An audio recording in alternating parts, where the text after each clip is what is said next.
नमस्कार शुभ सन्ध्या আমি আপনাদের প্রবীর বিশ্বাস দেখছেন বিশ্বজোড়া বাঙালির আওয়াজ এনকে ডিজিটালের শান্ত সম্প্রচার এক্স ফ্যাক্টর। আজ থেকে এনকে ডিজিটাল আরেকটু অন্যরকম ভাবে দেখতে লাগবে। আপনাদের সুবিধার জন্য, আপনাদের ভালো লাগার জন্য আমাদের এই প্রয়াস কেমন লাগলো লিখে জানাবেন।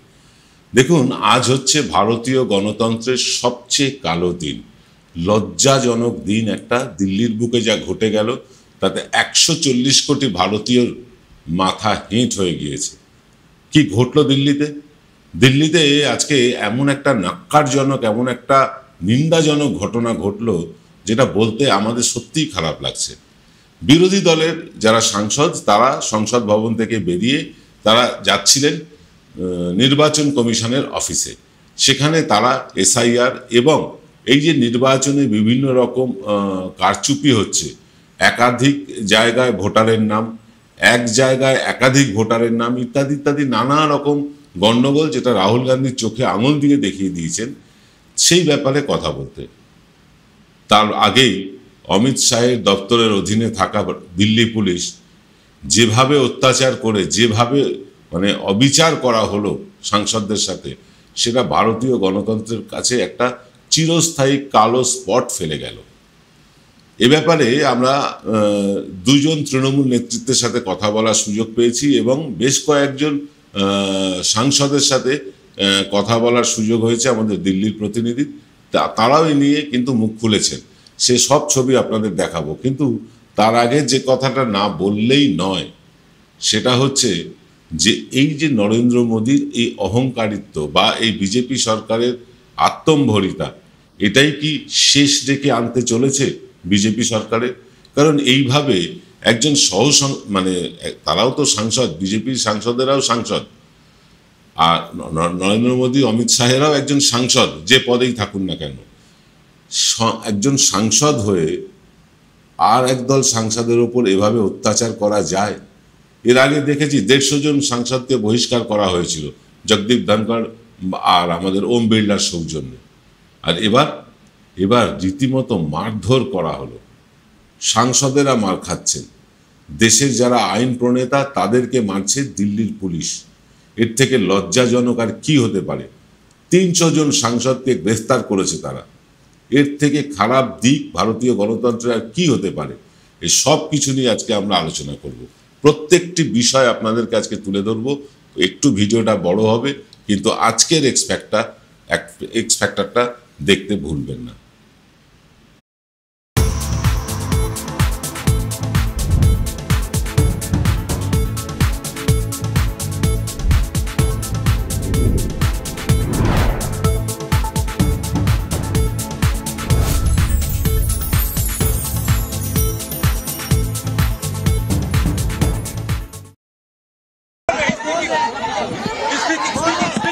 वो एक्चुअली बात नहीं कर सकते, रियलिटी ये है, क्योंकि सच्चाई देश के सामने है। और ये जो लड़ाई है ये राजनीतिक नहीं है, ये कॉन्स्टिट्यूशन की लड़ाई है, कॉन्स्टिट्यूशन को बचाने की लड़ाई है, वन मैन वन वोट की लड़ाई है। इसीलिए हमें साफ प्योर वोटर लिस्ट चाहिए। देखिए, हिंदुस्तान की डेमोक्रेसी की हालत देखिए। 300 एमपीज इलेक्शन कमीशन से मिलना चाहते हैं और कहते हैं कि हम डेलीगेशन लेके आएंगे, हम आपको एक डॉक्यूमेंट देना चाहते हैं। इलेक्शन कमीशन कहता है नहीं, 300 एमपीज नहीं आ सकते हैं। तो यही हालत है, क्योंकि डरते हैं। 300 एमपीज आ गए और वहाँ पे सच्चाई निकल आई और हमने उनको थोड़ा जो उनके काम की सच्चाई है दिखा दी। That is why. लेकिन आपको लगता है कि सर आपको ये जो लड़ाई है, मैं थोड़ा क्लियरली बोलना चाहता हूँ। देखिए, अब ये राजनीतिक लड़ाई से आगे निकल गई है, ठीक है। अब ये देश की जो आत्मा है, स्पिरिचुअल देश का जो आत्मा है, उसके लिए लड़ाई हो रही है। कॉन्स्टिट्यूशन की लड़ाई है। One man one vote constitution का फाउंडेशन है। वन मैन वन वोट के बिना कॉन्स्टिट्यूशन का कोई मतलब नहीं है। और हमने क्लियरली दिखाया है कर्नाटक में कि वन मैन वन वोट नहीं है। Multiple man multiple vote, one man multiple vote, सारा कुछ चल रहा है, ठीक है। तो ये अब लड़ाई पूरी की पूरी ऑपोजिशन लड़ रही है और हिंदुस्तान के जो युवा हैं उनको ये बात समझ आ गई है। तो अब इलेक्शन कमीशन को छुपना काफ़ी मुश्किल हो जाएगा। वो आपको कहता है कि आप साइन नोटिस का जवाब आप नहीं देंगे, एफिडेविट। अरे भाई उन्हीं का डेटा है, वो अपने वेबसाइट से वही डेटा निकाल दें। मेरा डेटा थोड़ी है कि मैं साइन करूं, उनका डेटा है। आप उठाइए अपना डेटा, हमने आपको ही दिया है, आप उसको अपने वेबसाइट में लगा दीजिए, पता लग जाएगा आपको। मतलब डिस्ट्रैक्ट करने का काम है, ठीक है। और एक और बात, आप ये मत सोचिए कि सिर्फ बेंगलोर में हुआ है, ये देश में अलग अलग कंस्टिट्यूंसीज में हुआ है और इलेक्शन कमीशन जानता है। इलेक्शन कमीशन जानता है कि वो उसका जो डेटा है वो फटेगा, जो उसको अभी वो कंट्रोल करने की कोशिश कर रहा है, छुपाने की कोशिश कर रहा है, उसको हम निकाल देंगे, ठीक है। और वो फटेगा, वो जानता है। Thank you. আজকে আমাদেরকে বলা হয় প্রথমে যে আপনারা পুলিশের পক্ষ থেকে যে আপনারা চলুন এই ধর্ণা অবস্থান এখানে শেষ করুন এবং আপনাদেরকে ইসিআই তে নিয়ে যাওয়া হবে। ইসিআই এ তো নিয়ে যাওয়া হয় না, তার পরিবর্তে এখানে থানায় এনে বসিয়ে রাখা হয়। 2:10 পরে আমাদেরকে ছাড়া হয়েছে যাতে পার্লামেন্ট হাউস আমরা ফাংশন না করতে পারি, যাতে আমরা সেখানে পৌঁছতে না পারি। এইগুলো হচ্ছে বিজেপির tactic. Election commission hand in gloves কাজ করছে বিজেপির সঙ্গে এবং তার সঙ্গে পুলিশ অফিসার পুলিশের। We were protesting in a very peaceful manner against the special intensive revision. We were picked up forcefully, we were dragged, women MPs were dragged, women MPs have fainted, women MPs were manhandled. We were told we were being brought to Parliament, we have been brought to the Thana. Now they are letting us go, but Parliament has already started. Parliament started at 2 o'clock. So this is against our rights, it is against our democratic rights that you are detaining parliamentarians, you are detaining members of Parliament when the Parliament is on. This is highly illegal and highly unconstitutional. নমস্কার, আমরা তৃণমূল কংগ্রেসের সাংসদ মহুয়া মৈত্র বলছি। আমরা এখন parliament street থানায় আমাদের আটক করা হয়েছে। আমরা সকালবেলা সংসদ থেকে নির্বাচন কমিশনের অফিসে গিয়েছিলাম। নির্বাচন অফিসে আমাকে ঢুকতে দেওয়া হয়নি। আমাদের দিল্লি পুলিশ আটক করে ব্যারিকেড দিয়ে আটক করে বাসে তুলে দিয়েছে। বাসে তুলে দেওয়ার পর আমাদের বললো যে আমাদের ইলেকশন কমিশনে নিয়ে যাবে, কিন্তু আমাদের সবাইকে 4টে ভিন্ন থানায় নিয়ে এসেছে। আমাদের কয়েকজনকে পার্লামেন্ট স্ট্রিট থানায় নিয়ে এসেছে। আমরা এখানে আটক। আমাদের 4টে দাবি আছে। এক হচ্ছে গিয়ে আমাদের সিইসি রাজীব কুমারের এগেনস্টে ইমিডিয়েট এফআইআর করতে হবে। ইমিডিয়েট এফআইআর, এই ভোটের লিস্ট ম্যানিপুলেশন, ভোটার লিস্টের কারচুপির জন্য তিনি দায়ী। এফআইআর। আর আগামী দিনে ডিজিটাইজেশন অফ ভোটার লিস্ট চাই। আমরা ভোটার লিস্ট ডিজিটাল ফর্মে চাই। এই manual voter list machine readable নয়, আমরা মানব না। এই বিশেষ নিবিড় সংশোধন SIR এখন একদম বন্ধ করতে হবে। এরকম ভাবে বুলডেজ করে ভয় দেখিয়ে অপোজিশন রাজ্যে আপনারা 65 লাখ 10 লাখ লোককে এরকম ভাবে বাদ দেবেন, এটা আমরা কোনোভাবেই অ্যাকসেপ্ট করবো না। আর চতুর্থ, কোন পলিটিক্যাল পার্টি, কোন রাজনৈতিক দল BLA 2 এর ডিটেলস আমরা কিন্তু ইলেকশন কমিশনকে দেব না। কারণ ইলেকশন কমিশনকে দেওয়া মানে আমাদের BLA 2 ডিটেলস গুলো বিজেপির হাতে যাবে। এই 4টে জিনিসের দাবিতে আমরা নিয়ে এসছে পুলিশ স্টেশন। দ্বিতীয়ত হচ্ছে আমাদের রাজীব কুমারের হওয়া উচিত, কারণ সে ভোটে চুরি করেছে, ফেরাফেরি করেছে, আমরা প্রমাণ পেয়েছি। এবং এই যে SIR এগেনস্টে আমরা বলছি, প্রত্যেকবার প্রমাণ দিচ্ছি, প্রত্যেকজন প্রমাণ দিচ্ছে, তারপরেও কিছু করছে না।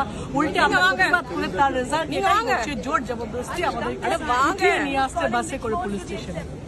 আমরা SIR মানবো না। SIR উইথড্র করা হোক। প্রত্যেকটা অপোজিশন মিলে এটা বলছে, শুধু একটা পার্টি নয়, পুরো অপোজিশন বলছে। আর ডিজিটালাইজেশন চাই ভোটার লিস্টের, এটা আমরা প্রত্যেকটা ইস্যু ততদিনই অপোজ করবো যতদিন না গভর্নমেন্ট মানবে।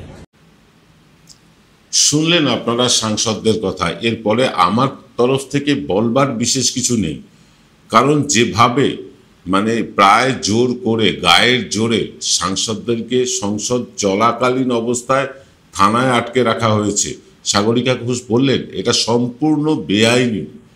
কিন্তু এদেশের মানে শিব ঠাকুরের আপন দেশে আইন কানুন সর্বনেশে। এদেশে আইন সবটাই হচ্ছে নরেন্দ্র মোদী, অমিত শাহ, তারা যেটা বলেন সেটাই আইন। আর আমাদের একটা সাধারণ প্রশ্ন আছে যে যখন কোনো ডকুমেন্টস দিতে চাইছে বিরোধী দলের নেতা রাহুল গান্ধী, সেই ডকুমেন্টসগুলো গ্রহণ করতে অসুবিধে কোথায়? সেই ডকুমেন্টসগুলো গ্রহণ করে তারপর অ্যাকশন রিয়াকশন যাওয়া আবার হবে। এ ব্যাপারে আমি আর বিশেষ কিছু বলবো না। আমরা সরাসরি চলে যাব তৃণমূলের মুখপাত্র অরূপ চক্রবর্তীর কাছে। আসুন অরূপ কি বলছে আগে সেটা শুনে নিই। আমাদের সাথে আছেন তৃণমূল কংগ্রেসের মুখপাত্র এবং কাউন্সিলর অরূপ চক্রবর্তী। আমরা শুনে নেব অরূপের বয়ানও। দেখো অরূপ, আজ দিল্লিতে যেটা ঘটলো সেটা শুধু নিন্দাজনক বললেই শেষ হয় না, তার বাইরেও যদি কিছু থাকে তা তাই। 300 জন সাংসদকে গ্রেফতার করা হয়েছে শুধুমাত্র নির্বাচন কমিশনে তাদের কথা জানাতে যাওয়ার জন্য। এটাকে তুমি কিভাবে দেখছো? যেটা অভিষেক বন্দ্যোপাধ্যায় প্রথম দিন থেকেই বলেছিলেন যে এসআইআর হচ্ছে একটা সাইলেন্ট ইনভিজিবল রিগিং, এবং এটা আজকে ছত্রে ছত্রে প্রমাণিত হচ্ছে।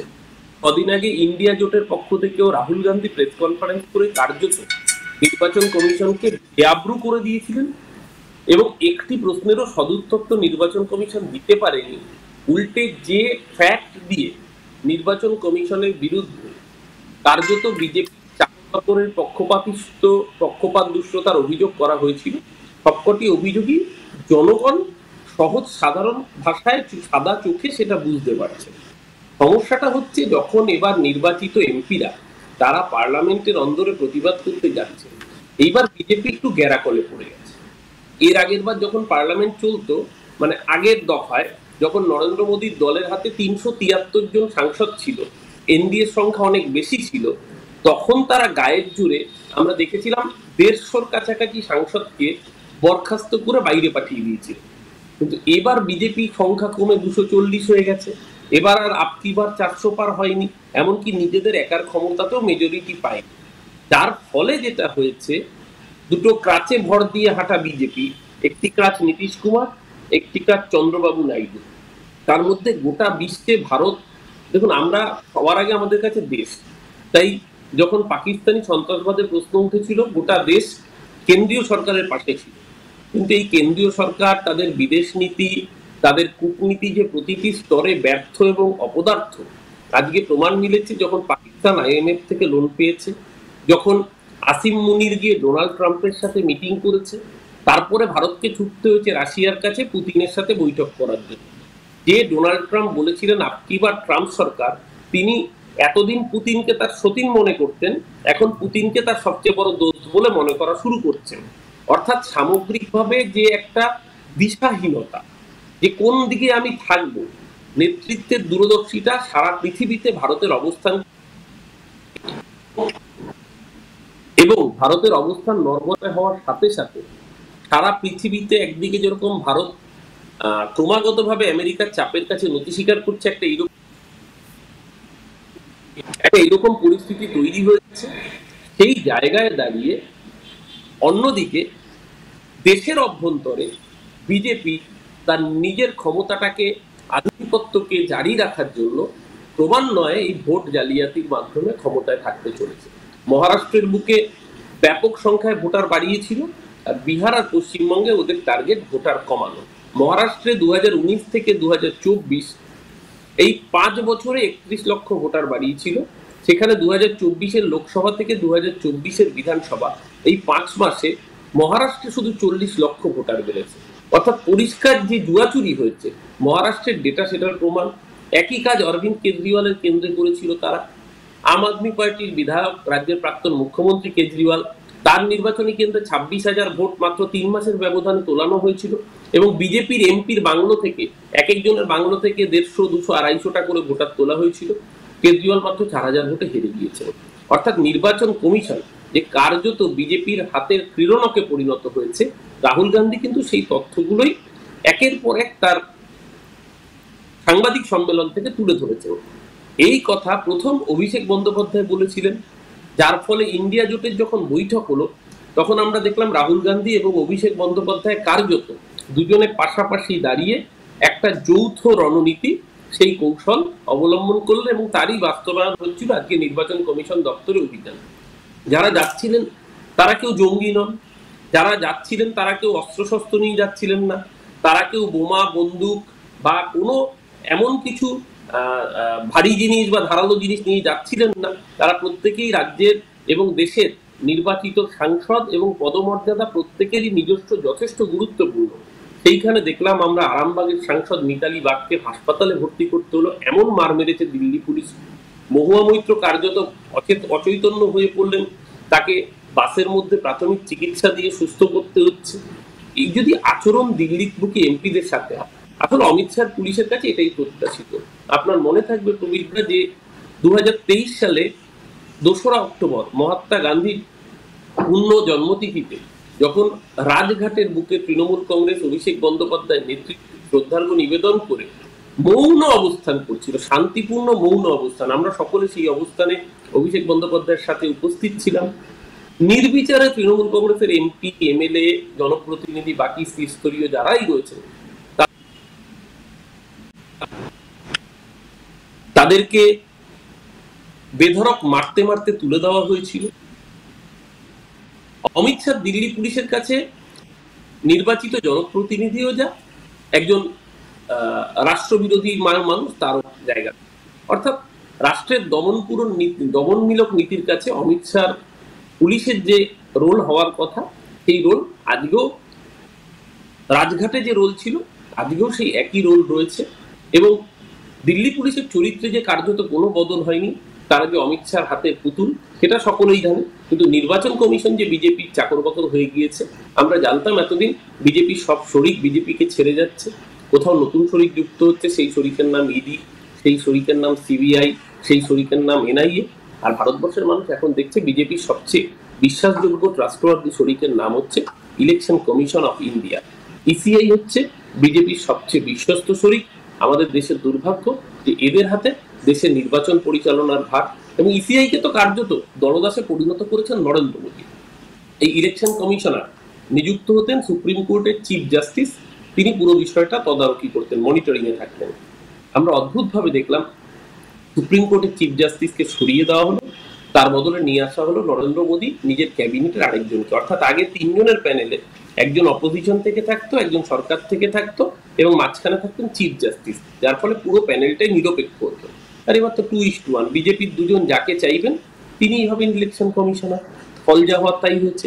জ্ঞানেশ কুমার একসময় অমিত শাহ দপ্তরে কাজ করতেন, তিনি এখন অমিত শাহ দপ্তরে কাজ করবার তার প্রতিদান চুকাচ্ছেন, বিজেপিকে জেতানোর জন্য সাইন্টিফিক ইনভিজিবল রিগিং যা যা করবার সেই করার মদত দিচ্ছেন। এটা আমরা আশ্চর্যান্বিত নই, কিন্তু বাংলার বুকে যদি এই কাজ করতে আসে, বাংলা কিন্তু মহারাষ্ট্র বা দিল্লি হবে না। বাংলা কিন্তু জানে কি করে রাজনৈতিক লড়াইটা লড়তে হয়, আর এটা ওরা বুঝতে পেরেছেই বলে বেছে বেছে বাঙালি এমপিদের আক্রমণ করছে। কিন্তু এইভাবে আক্রমণ করে মমতা ব্যানার্জি সৈনিকদের, অভিষেক ব্যানার্জির সহকর্মীদের দমানো যায়নি, আগামী দিনেও যাবে। একটা প্রশ্ন, শেষ প্রশ্ন, সেটা হচ্ছে এই ইনসেন্টিভ রিভিশনের নামে বিহারে 61 লক্ষ লোকের নাম বাদ গিয়েছে। এখানকার বিরোধী দলনেতা, পশ্চিমবঙ্গ বিধানসভার বিরোধী দলনেতা বলছেন যে 1,25,00,000 নাম বাদ যাবে, এবং এই 1,25,00,000 নাম বাদ যাবে। তারপরে তিনি এটাও বলেছেন ভোটার লিস্টে খেলা হবে। তো তিনি ভোটার লিস্টে খেলতে চাইছেন। তোমরা তৃণমূল কংগ্রেসের পক্ষ থেকে সেই খেলায় কিভাবে অংশ নেবে আর কিভাবে সেই খেলায় জিতবে, সেটার রূপরেখা যদি আমাদের দর্শকদের একটু বলো। না, এর আগে শুভেন্দু ইডির ডিরেক্টর হয়েছিল, এর আগে সিবিআই ডিরেক্টর হয়েছে, এখন ইলেকশন কমিশনের ডিরেক্টর হয়ে গিয়েছে। আর ও যে 1,25,00,000 ফিগারটা বলেছে, এই ফিগারটাও ক্যালকুলেট করেই বলেছে। কারণ পশ্চিমবঙ্গে লোকসভা নির্বাচনের ফলাফল অনুযায়ী বিজেপির সাথে তৃণমূলের ভোটের পার্থক্য হচ্ছে 60 লক্ষ ভোটে। বিজেপি পেয়েছিল 2,29,00,000 ভোট, তৃণমূল কংগ্রেস 2,89,00,000 ভোট। এই 60 লক্ষের ডবল হচ্ছে 1,20,00,000। অর্থাৎ ও টার্গেটটা করে রেখেছে, ডাবল টার্গেট দিয়ে রেখেছে, যাতে বিজেপির সাথে তৃণমূলের যে ভোটের ডিফারেন্স, সেই ডিফারেন্স ছাপিয়ে গিয়ে তার থেকেও বেশি সংখ্যায় মানুষের নাম বাদ দেওয়া যায়, অর্থাৎ যাতে বিজেপি জিততে পারে। কারণ জানে বিজেপি নিজের ক্ষমতায় এ রাজ্যের ভোটে জিতবে না, ওরা পলিটিক্যালি মানুষের কাছে ব্রাত্য, পলিটিক্যালি অপাঙ্ক্তেয়, তাই জন্য বিজেপিকে মানুষ ভোট দেবে না। কারণ 365 দিন ওরা মানুষের পাশে থাকে না, মানুষের জন্য কাজ করে না। তো খুব স্বাভাবিকভাবেই এটা বুঝতে পেরেছে বলেই নির্বাচন কমিশনকে ব্যবহার করে আজকে সাইন্টিফিক্যালি ভোটারের নাম কাটার পরিকল্পনা করছে। এই বিষয়ে আপনাদের মনে থাকবে, বিহারে যে 65 লক্ষ ভোটারের নাম বাদ গেছে, খুব ইন্টারেস্টিংলি বাদ গেছে প্রায় 27 লক্ষ পরিযায়ী শ্রমিকের নাম। পরিযায়ী শ্রমিকরা আপনি বলুন প্রবীরদা, যারা বিহার থেকে কেউ গিয়ে তামিলনাড়ুতে কাজ করেন, কেউ গিয়ে কেরালায় কাজ করেন, কেউ মহারাষ্ট্রে কাজ করেন, কেউ গিয়ে দিল্লিতে কাজ করেন, কেউ গুজরাটে কাজ করেন, প্রচুর মানুষ বাংলায় এসে কাজ করেন। তারা কি করে 7 দিন, 10 দিন, 15 দিনের নোটিশে তারা নিজের কর্মস্থল থেকে ছুটি পাবেন?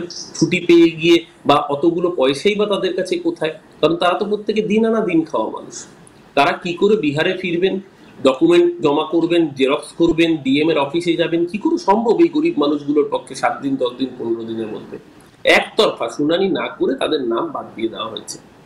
এবং সুপ্রিম কোর্ট উষ্মা প্রকাশ করেছে, আজকে গিয়ে বলছে যে আমরা তাদেরকে নোটিফিকেশন করব, নোটিফাই করব, তারপরে তাদের নাম বাদ দেবো।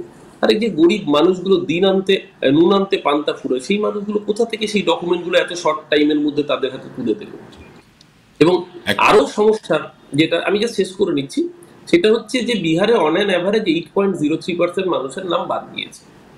সেখানে মুসলমান অধ্যুষিত এবং যাদব দলিত অধ্যুষিত বা মহাদলিত অধ্যুষিত কেন্দ্রগুলো, যেরকম ধরুন কাটিহার, যেরকম কিষানগঞ্জ, যেরকম পূর্ণিয়া, এই যে জেলাগুলো যেখানে জনবিন্যাসে পিছড়ে বর্গের মানুষের সংখ্যা বেশি, মাইনরিটির সংখ্যা বেশি, সেইখানে এই পার্সেন্টেজটা হচ্ছে 12.3%।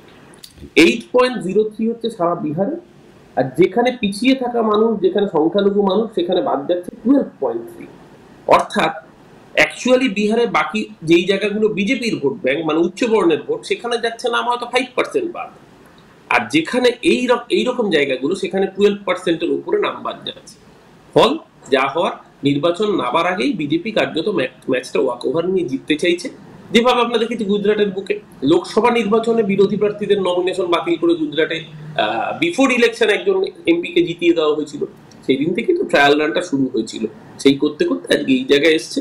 এটা ইলেকশন কমিশন না সাইন্টিফিক রিগিং এর একটা আখড়া, সেটা দেশের মানুষ বিচার করবেন, বিচার করছেন, দেখছেন। এই অসভ্যতামূলক ভোট লুটের চক্র তোমরা বাংলায় হলে কিভাবে কমব্যাট করবে সেটা জানতে চাইছি। বাংলায় প্রথম কথা দেখুন, বাংলায় ওরা হুমকা দিচ্ছে। বাংলায় 4 জন অফিসারকে সাসপেন্ড করার হুমকি দিয়েছে। কোন এখতিয়ারে সাসপেন্ড করে election commission? Election commission voter লিস্টের কাজ করতে পারে। ইলেকশন কমিশন কোনো অ্যাডমিনিস্ট্রেটিভ নির্দেশ দিতেই পারে না যদি না মডেল কোড অফ কন্ডাক্ট চালু হয়। এ রাজ্যের বুকে নির্বাচন ঘোষণাই হয়নি, মডেল কোড অফ কন্ডাক্ট চালু হয়নি, তার আগে নির্বাচন কমিশন বলছে একে সরাতে হবে, ওকে সাসপেন্ড করতে হবে। মগের মুল্লুক পেয়েছে, মামদোবাজি পেয়েছে। দেশের সংবিধান বলে, দেশের ফেডারেল স্ট্রাকচার বলে কিছু থাকবে না। নির্বাচন কমিশন কোন এখতিয়ারে এদেরকে সরানোর অধিকার দিয়ে হুকুম দিয়েছে? পুরো জিনিসটাই বেআইনি, এবং এই বেআইনি কাজ করছে ইলেকশন কমিশন। অনেক ধন্যবাদ অরূপ, তুমি আমাদের এতটা সময় দিলে। নমস্কার। এনকে ডিজিটালের সব দর্শককে অনেক শুভেচ্ছা। আপনার সাথে থাকুন, এনকে ডিজিটালে চোখ রাখুন, এনকে ডিজিটালের পর্দায়। আমি আসছি, আজ এই পর্যন্তই, দেখা হবে আবার অন্য কোনো দিন। শুনলেন অরূপ চক্রবর্তীর কথা, তৃণমূল কংগ্রেসের মুখপাত্র তথা কাউন্সিলর। তিনি প্রায় সবটাই বললেন। আপনারা সাংসদদের কথাও শুনলেন। সাংসদরা কি পরিমাণে অত্যাচারিত হয়েছেন তার বিবরণ আপনারা শুনলেন। পশ্চিমবঙ্গে কিভাবে ফেডারেল স্ট্রাকচারকে ভেঙে দেওয়া যায় তার পরিকল্পনার কথাও শুনলেন। আমরা আরও শুনব। আজকের অনুষ্ঠান দীর্ঘায়িত হচ্ছে, মার্জনা করবেন, কারণ আজকের অনুষ্ঠানটাই, বিষয়টাই এমন যে ছোট কথায় কিন্তু শেষ করা যাবে না। আজকে অনেক কথা বলার আছে, অনেক কিছু জানার আছে, সবটা আপনাদের জানাবো, সবটা আপনাদের বলবো, কিন্তু তার আগে নিয়ে নেব ছোট্ট একটা বিরতি। Welcome to the world of civil business. A Bengali business personality and the most successful business group, Roy Construction Group of companies, now coming Sarib, West Bengal. Mr. Anup Roy, the managing director of the Roy Construction Group company, ready to serve his native land, the mother Bengal.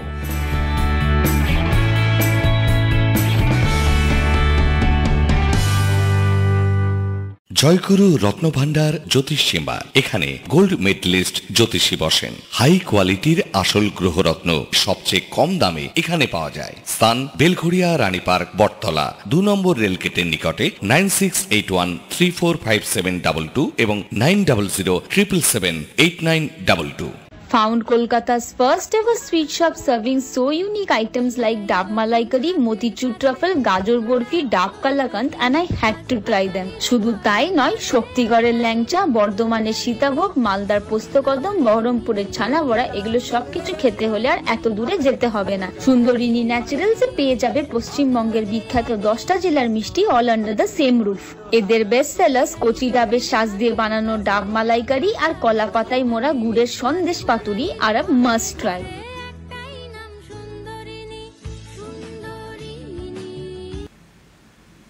ফিরলাম বিরতির পর। আপনারা দেখছেন বিশ্বজোড়া বাঙালির আওয়াজ, NK ডিজিটালের সান্ধ্য সম্প্রচার x factor. আমাদের এই নতুন করে সম্প্রচার, নতুন আঙ্গিকের সম্প্রচার আপনাদের কেমন লাগছে লিখে জানাবেন। আপনাদের অনেকেই আমাদের পাশে থাকেন, আমাদেরকে আর্থিক সাহায্য করেন, তবেই তো এই চ্যানেল চলে। আমরা বারবার বলি এই চ্যানেলটা আপনাদের। আমি হয়তো প্রবীর বিশ্বাস আপনাদের সামনে রোজ 3 বেলা করে আসছি ঠিকই, কিন্তু চ্যানেলটার আসল চালিকা শক্তি আপনারাই চালান। তাই আপনারা যারা আমাদের পাশে এসে দাঁড়িয়েছেন তাদের প্রত্যেককে ধন্যবাদ জানাই। যারা নতুন করে আমাদের মান্থলি বা মাসিক সাবস্ক্রিপশন পাঠাতে চান তারা এই পাশের কিউআর কোডটাতে স্ক্যান করে নিতে পারেন, অথবা 9830075869 এই নাম্বারে গুগল পে, পেটিএম, ফোনপে ইত্যাদির মাধ্যমেও পাঠাতে পারেন। আমাদের আপাতত এই মুহূর্তে 40 জন মানুষ বা 41 জন মানুষ, রাদার আমি একজন বেড়েছেন, 41 জন মানুষ আমাদের পাশে এসে দাঁড়িয়েছেন। আপনারাও পাশে এসে দাঁড়ান যাতে আমরা চ্যানেলটাকে দীর্ঘমেয়াদীভাবে চালাতে পারি, কারণ অনেক অত্যাচার, অনাচার, অবিচার, পুলিশ কেস, হয়রানির শিকার হতে হয় আমাদেরকে। তারপরেও প্রতিদিন 3 বেলা করে অনুষ্ঠান আনা আমাদের পক্ষে সত্যিই কষ্টকর। আপনারা পাশে না থাকলে এটা সম্ভব হতো না। যারা পাশে থাকতে চান তারা আমাদের পেটিএম করে দিতে পারেন, গুগল পে করতে পারেন, ফোনপে করতে পারেন 9830075869 নম্বরে। আজকে প্রথমেই বললাম যে অনুষ্ঠান দীর্ঘায়িত হবে, অনেক বড় হবে, অনেক ইনফরমেশন দেওয়ার আছে। আজকে ভারতীয় গণতন্ত্রের লজ্জাজনক দিন, সবচেয়ে ন্যাক্কারজনক দিন। যে ভারতীয় গণতন্ত্র নিয়ে আমরা বড়াই করি, বিশ্বের বৃহত্তম গণতন্ত্র, তাতে একটা এমন কালো ছোপ পড়লো যেটা আমাদের তুলতে আরো বহু বহু বহু বছর লেগে যাবে। এমনিতেই কেন্দ্রীয় সরকার বিভিন্ন চাপে আছে। ডোনাল্ড ট্রাম্পের ট্যাক্সের চাপ, পুতিনের সাথে ভাব ভালোবাসার ফলে ফাইনের চাপ, এছাড়াও রয়েছে কিন্তু আভ্যন্তরীণ চাপ। আরএসএস এর তরফ থেকে চাপ, 75 বছর হলেই নরেন্দ্র মোদীকে গদি ছাড়তে হবে। এইসব এত সব চাপের মধ্যে তৃতীয় চাপ হচ্ছেন চন্দ্রবাবু নাইডু, নীতিশ কুমার। তারা কখন যে ডিগবাজি খাবেন সেটা কেন্দ্রীয় সরকার নিজেও জানে না, বিজেপির দলের লোকজন নিজেও জানে না, এবং চন্দ্রবাবু নাইডু, নীতিশ কুমার তারাও জানেন কিনা জানি না। তাদের সামান্য স্বার্থে ঘা পড়লেই তারা কিন্তু সমর্থন তুলে নেবেন, সরকার পড়ে যাবে। এই রকম অবস্থায় বিরোধীদের উপর বুলডোজার চালানো শুরু করেছে সরকার। আর এই নিয়ে আমাদের সাথে মুখ খুলেছেন আমাদেরই অত্যন্ত কাছের মানুষ, আমার অত্যন্ত স্নেহভাজন প্রদীপ্ত মুখার্জি।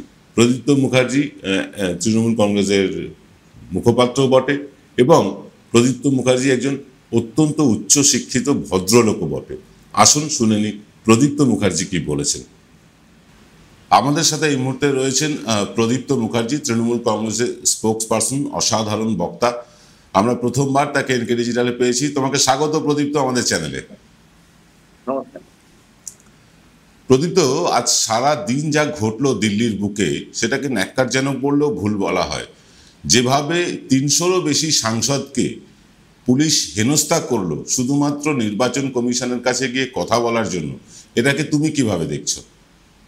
দেখুন, এখানে একজন পাগলা বিরোধী দলনেতা আছেন যিনি একসময় ওই এসএসসির যারা আন্দোলন করছেন তারা যখন দিল্লিতে যাওয়ার জন্য প্ল্যান করেছিল বলেছিলেন যে ওখানে পুলিশের 6 ইঞ্চি লাঠি আছে। অ্যাপ্রোচটা বোঝার চেষ্টা করতে হবে। আপনি পশ্চিমবঙ্গে বারংবার কোর্টে যাচ্ছেন, কোর্টে গিয়ে আপনি দেখাচ্ছেন যে দেখুন পশ্চিমবঙ্গে গণতন্ত্রের জন্য আমাকে লড়াই করে নিতে হচ্ছে। আর ঠিক পশ্চিমবঙ্গে আপনি যে কাজটা করছেন, দিল্লিতে গেলে আপনি ঠিক উল্টো কাজটা করছেন। অর্থাৎ দিল্লিতে পুলিশের সেই লম্বা তেল দেওয়া লাঠিগুলো আপনি ব্যবহারের জন্য বলছেন।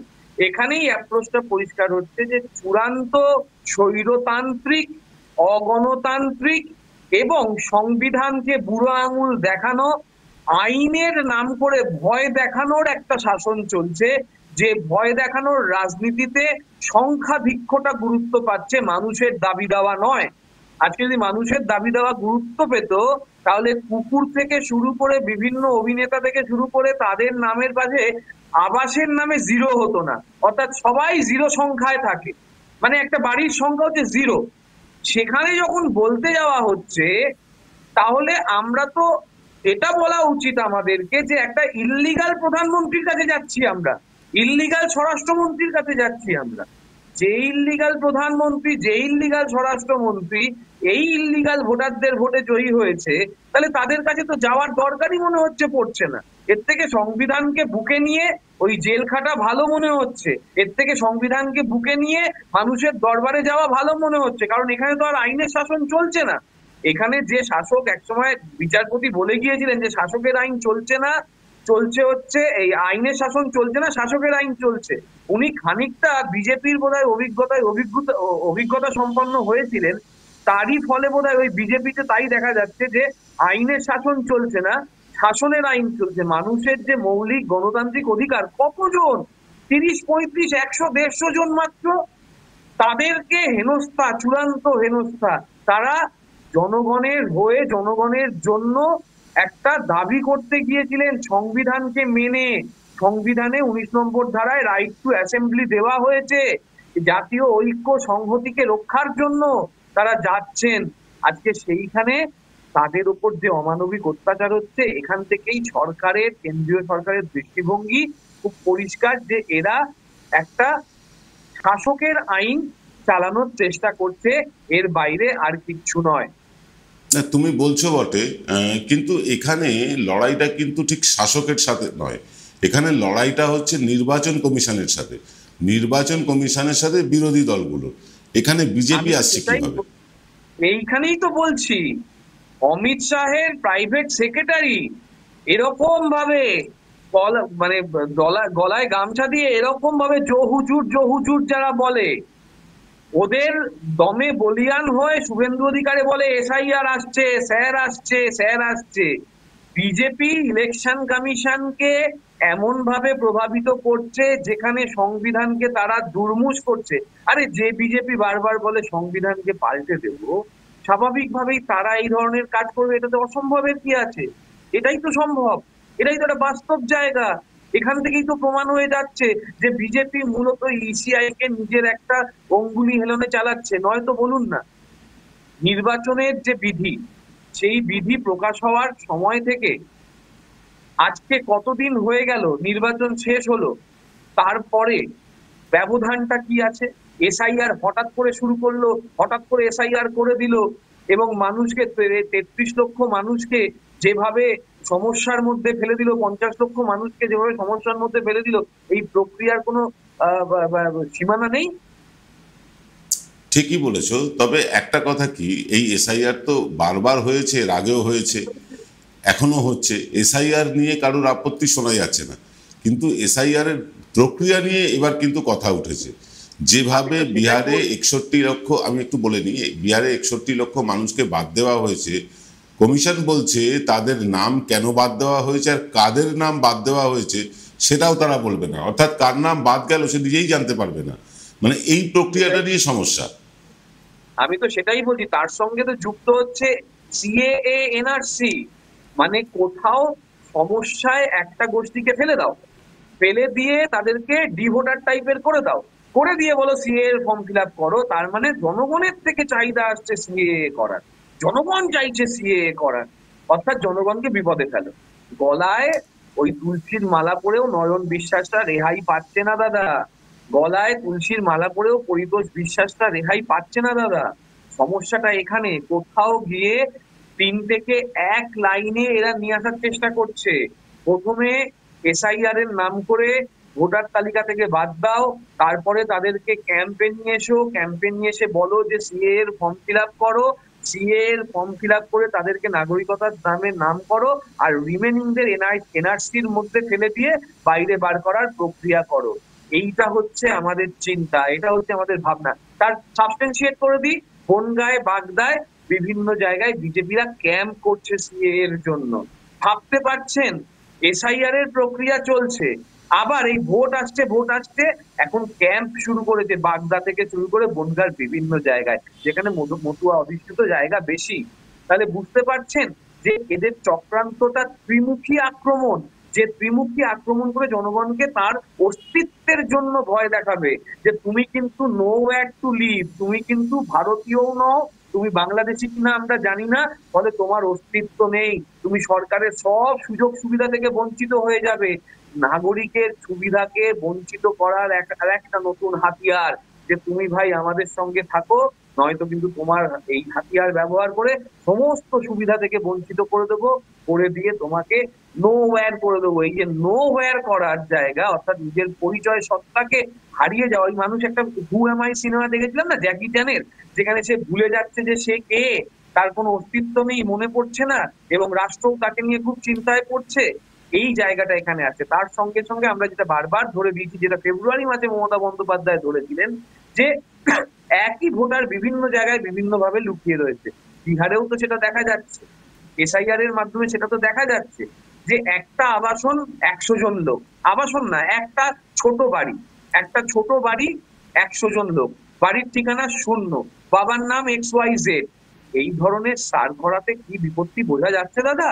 কোথাও গিয়ে তো তোমার সম্পূর্ণ পরিচয়টা নিশ্চিহ্ন করে দিচ্ছে। আবার শোনো দাদা, 2014 থেকে 2019 এই সরকার 14,880 জনকে যারা বাংলাদেশ থেকে এসে তাদের নাগরিকত্ব দিয়েছে। তার মধ্যে একটা বড় অ্যামাউন্টের মুসলিম আছে।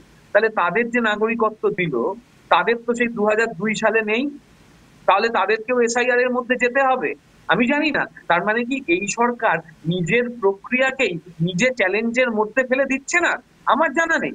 তুমি বলো না, ভারত সরকার 3টে ডি পদ্ধতিতে এই বাংলাদেশি মাইগ্রেন্টদেরকে নিয়ে কাজ করে। একটা ডি হচ্ছে ডিটেকশন, অর্থাৎ চিহ্নিত করো, তারপর হচ্ছে ডিটারমিনেশন, অর্থাৎ তাদেরকে নিশ্চিতকরণ করো যে তারা বাংলাদেশি, তারপর ডিপোর্টেশন। এই প্রক্রিয়ার মধ্যে দিয়ে ভারত সরকার কাজ করে। গত 26শে মে হঠাৎ করে দেখা গেল যে 14 জন বাংলাদেশি বলে আসাম থেকে ফেরত পাঠিয়ে দিল আসামের সরকার। আবার সুরসুর করে তাদেরকে কোনো খবর ছাড়াই ভারতে ফিরিয়ে আনলো, কারণ তারা বাংলাদেশি অনুপ্রবেশকারী, এটা প্রমাণ করা যাচ্ছে না। তাহলে বোঝা যাচ্ছে কি ভয়ের রাজনীতিটা এরা তৈরি করছে। অর্থাৎ এই যে বাংলাদেশি কার্ডটা খেলে কোথাও গিয়ে বাঙালিয়ানা, অর্থাৎ যারা মূলত আরএসএস এর শত্রু, কারণ আরএসএস তো বাঙালিদের চূড়ান্ত বিরোধী ছিল, আরএসএস তো চূড়ান্ত ভাবে নেতাজিকে অপমান করেছিল। এই পুরোটা একটা সম্পূর্ণ বৃত্তের মধ্যে কাজ করছে দাদা, যেটা প্রকৃত প্রস্তাবে আমাদের বাঙালি অস্মিতা, বাঙালি সম্মান, তাকে বিনষ্ট করার প্রক্রিয়া, ভয় দেখানোর প্রক্রিয়া। আর সব থেকে বড় কথা, 26-এ যদি আমি আসন বাড়াতে না পারি, 29-এ গিয়ে কিন্তু আমার যে চিন্তা, আমার যে সরকারে থাকার ভাবনা, সেটা আটকে যাবে। কারণ 19 থেকে 12-তে এসছি বাংলায়, 12 থেকে যদি 6-এ চলে যাই, তাহলে এবার সরকারটাই হয়তো থাকবে না। তাই 29-এ সরকারে টিকিয়ে রাখার জন্য তার প্রক্রিয়া 26-এর মধ্যে দিয়ে যেতে হবে, এবং যেতে গেলে আমাকে এই ভয় পাওয়ার রাজনীতিটা দেখাতে হবে দাদা।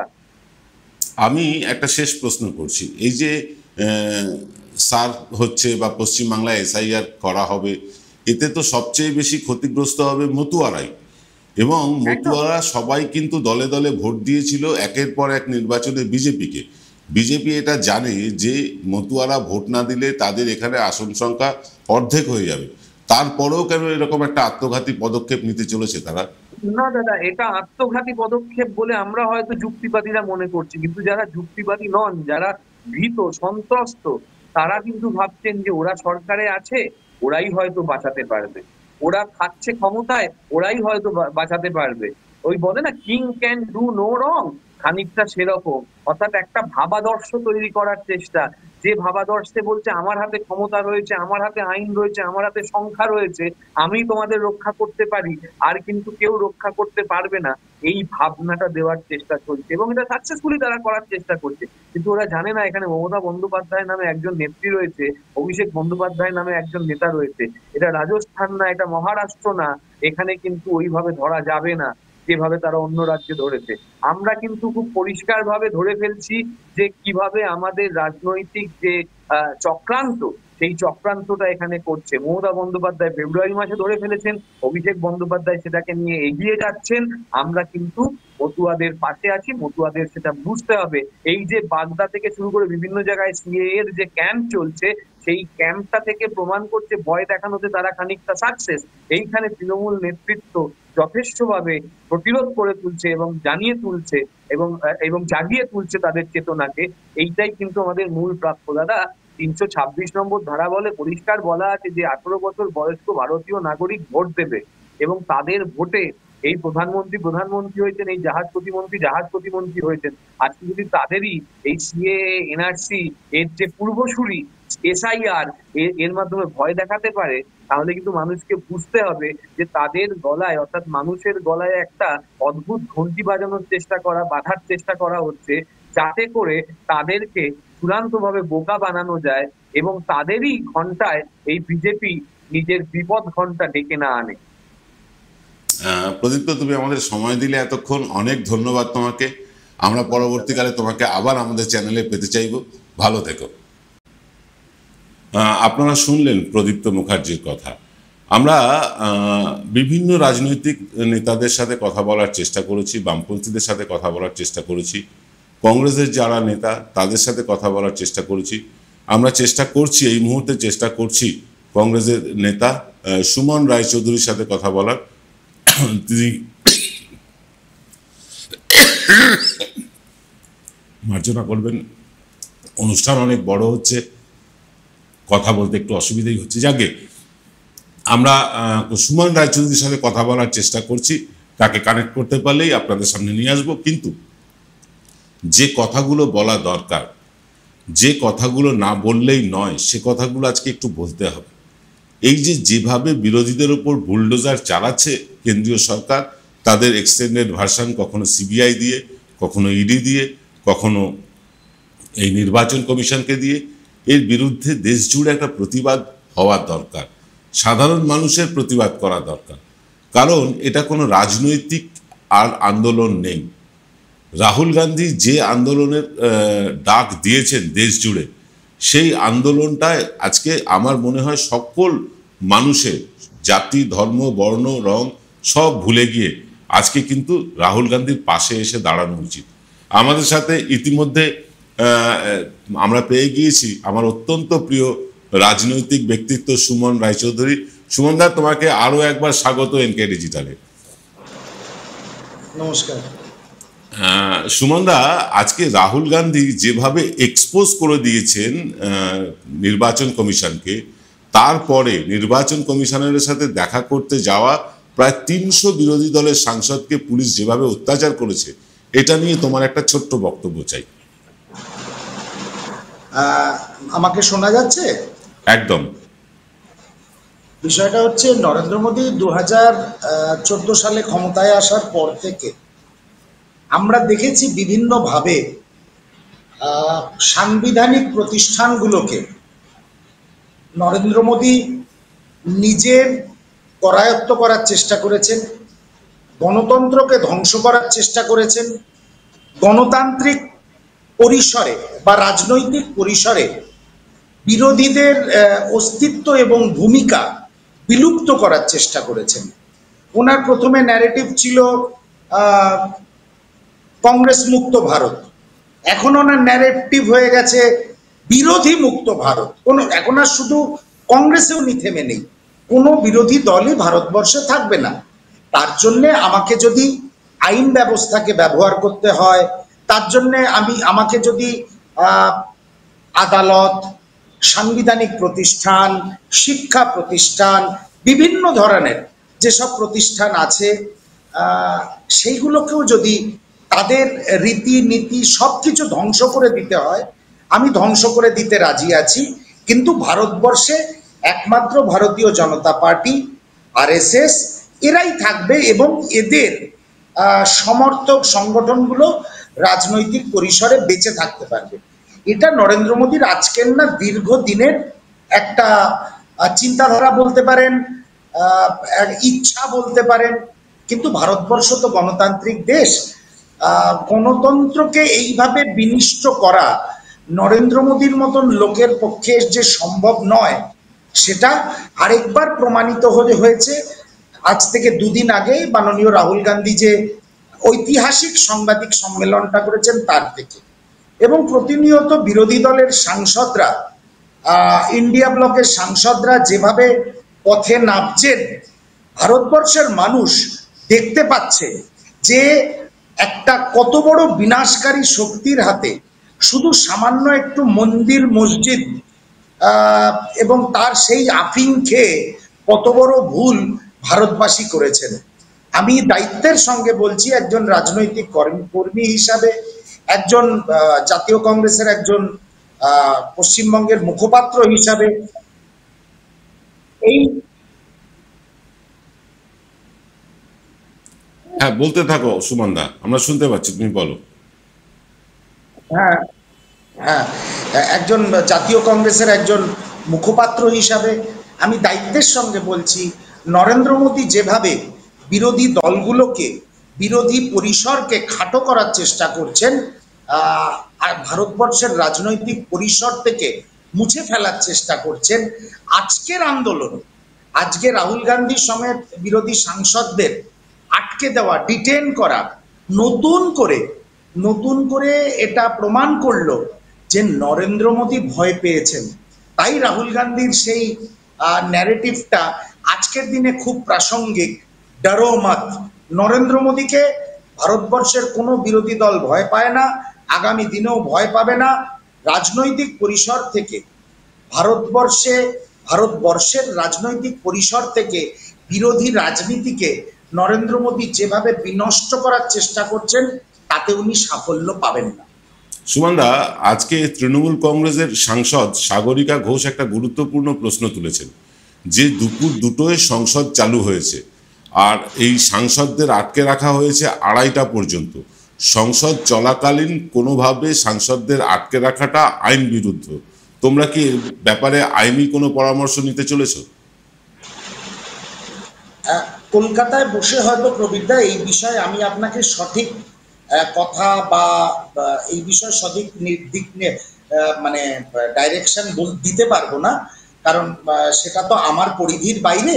তবে এটুকু আমি জানি, রাহুল গান্ধীর নেতৃত্বে, যেহেতু উনি লোকসভায় বিরোধী দলনেতা, রাহুল গান্ধীর নেতৃত্বে সকল বিরোধী দল এবং বিরোধী সাংসদদের গণতান্ত্রিক অধিকার রক্ষার স্বার্থে যা যা প্রয়োজন মাননীয় বিরোধী দলনেতা লোকসভা এবং মাননীয় বিরোধী দলনেতা রাজ্যসভা মল্লিকার্জুন খার্গে সবটাই করবেন। এই ব্যাপারে আমি একদম 100% নিশ্চিত। আমরা পশ্চিমবাংলায় পড়াশুনো করা রাজনীতিবিদ খুব কম দেখেছি। তুমি তাদের মধ্যে একেবারে ব্যতিক্রম। তুমি অত্যন্ত পড়াশুনো করো, তোমার রাজনৈতিক প্রাজ্ঞতা নিয়ে কোনো প্রশ্নচিহ্ন নেই। তুমি নিশ্চয়ই এটা মানবে যে এই রকম ফ্যাসিস্ট শাসক যতবার যে কোনো দেশে এসেছে তাদের পতন হয়েছে অত্যন্ত করুণভাবে। তোমরা মানে আমি তোমার কাছে স্পেশালি জানতে চাইছি যে এই নরেন্দ্র মোদী, অমিত শাহদের যে পতন, সেটা কতটা করুণ হতে চলেছে, যদি আমাদের দর্শকদের একটু বলো। আমি একটা কথাই প্রবীরদা বলি, আমি পশ্চিমবঙ্গ, ভারতবর্ষ আলাদা আলাদা করে কিছু বলবো না। তবে একটা কথা আমি দায়িত্বের সঙ্গে বলি, কোনো স্বৈরতান্ত্রিক শাসক বেশি দিন মাথা তুলে রাজনৈতিক পরিসরে মানুষকে প্রলোভিত করে টিকে থাকতে পারে না। গণতন্ত্র পুনরুদ্ধার হবে ভারতবর্ষে। রাহুল গান্ধী সহ সকল রাজনৈতিক দলের নেতারা যারা নরেন্দ্র মোদীর সাম্প্রদায়িকতা, জাতের ভিত্তিতে সমাজকে ভাগ করা, ভাষার ভিত্তিতে সমাজকে ভাগ করা, ধর্মের ভিত্তিতে সমাজকে ভাগ করা, যেসব রাজনৈতিক দল এর বিরোধিতা করেন, সবাই একাট্টা হয়ে এই নরেন্দ্র মোদী এবং অমিত শাহের স্বৈরতন্ত্রকে ধ্বংস করবে। এ ব্যাপারে আমিও নিশ্চিত, আর এখন বোধহয় ভারতবর্ষের মানুষ ধীরে ধীরে নিজেরাও নিশ্চিত হয়ে গেছে। সুমনদা, তুমি আমাদের এত সময় দিলে ব্যস্ত শিডিউল থেকে, তোমাকে অনেক ধন্যবাদ। পরবর্তীকালে আমরা তোমার একটা স্পেশাল ইন্টারভিউ আশা করছি এনকে ডিজিটালের পর্দায়। আমি এনকে ডিজিটালে আসতে পারলে আমি নিজে খুব খুশি হব। অনেক ধন্যবাদ দাদা। আপনারা শুনলেন সুমন রায়চৌধুরীর কথা, শুনলেন প্রদীপ্ত মুখার্জির কথা, শুনলেন অরূপ চক্রবর্তীর কথা। আমরা চেষ্টা করেছিলাম বামপন্থীদের মধ্যে কাউকে আপনাদের সামনে হাজির করার জন্য, কিন্তু আমাদের দুর্ভাগ্য যে কোনো বামপন্থী এনকে ডিজিটালে মুখ খুলতে চাননি। তারা পরিষ্কার বলেছেন এনকে ডিজিটালে কোনো কথা বলবো না। এটা আমাদের দুর্ভাগ্য যে এইভাবে আমাদেরকে বঞ্চিত করা কোনো রাজনৈতিক দলের পক্ষে কতটা মানে ভালো হচ্ছে, খারাপ হচ্ছে, এর বিচার আপনারা করবেন। আমরা আমাদের কাজটা করার চেষ্টা করেছিলাম, আমরা পারিনি, আপনাদের কাছে মার্জনা চাইছি। তবে হ্যাঁ, এইভাবেই আমরা কিন্তু আপনাদের সামনে সব সত্যিটা তুলে আনবো, সব রাজনৈতিক দলের বক্তব্য তুলে আনবো আগামী দিনে। আপনারা জানেন যে তৃণমূল কংগ্রেস হোক, বিজেপি হোক, বামপন্থীরা হোক বা কংগ্রেস হোক বা অন্য কোনো রাজনৈতিক দল হোক, এনকে ডিজিটাল কারুর তাবেদারি করে না। এনকে ডিজিটাল শুধু বাংলার পক্ষে, বাঙালির পক্ষে। থাকুন এনকে ডিজিটালের পাশে। আর আমাদের অনুষ্ঠানগুলো নিয়মিত দেখার জন্য আমাদের নিচে যে লাল রঙের সাবস্ক্রাইব কথাটা লেখা আছে সেই অংশটাতে একবার টাচ করুন। পাশে একটা বেলের ছবি আছে, সেটাতে একবার টাচ করুন। তারপরে দেখবেন একটা ছোট্ট বক্স খুলে গিয়েছে, তাতে অল বলে একটি অপশান আছে। অল বাটনটাতে ক্লিক করুন আর আমাদের সাবস্ক্রাইবার হয়ে যান। এর জন্য কোনো পয়সা লাগে না, এর জন্য লাগে শুধু আপনার সদিচ্ছা। এই সদিচ্ছাটুকু আপনারা আমাদের সাথে দেখান, তাতে আমরা আরও উৎসাহিত হব। আজ এ পর্যন্ত, সকলে ভালো থাকবেন। শুভরাত্রি।